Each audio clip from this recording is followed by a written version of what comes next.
नेते तथा माजी आमदार धीरज देशमुख यांच्या वाढदिवसानिमित्त पोहेगाव येथे मोफत कर्करोग निदान शिबिराचे आयोजन करण्यात आले होते।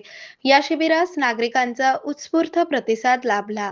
या प्रसंगी जिल्हा परिषद सदस्य आशा भिसे, जिल्हा बँकेचे व्हाईस चेअरमन प्रमोद आबा जाधव, रेणा साखर कारखान्याचे व्हाईस चेअरमन प्रवीण पाटील, माजी जिल्हा परिषद सदस्य उद्धवराव चेपट, माजी पंचायत समिती सभापती रमेशराव सोनवणे, पंचायत समिती सदस्य तातेराव वाघमारे, रेणापूर बाजार समितीचे माजी सभापती रमेश सूर्यवंशी, बिभीषण कदम, रेणा संचालक तानाजी कांबळे, उमाकांत देशमुख, धनंजय देशमुख, शिरीष यादव, महादेव सोनवणे, सदानंद शिंदे, भरतभाऊ मोरे, संतोष शिंदे, राजेश भाऊ कारसकर, उपसरपंच शालिवाहन सरवदे, संजय हरिदास, निशांत मोरे, रामदास कदम, संजय चव्हाण यांच्यासह अनेक मान्यवर उपस्थित होते। या शिबिरात एकूण 559 रुग्णांची तपासणी करण्यात आली। त्यापैकी 342 महिला व 217 पुरुष रुग्णांचा समावेश होता।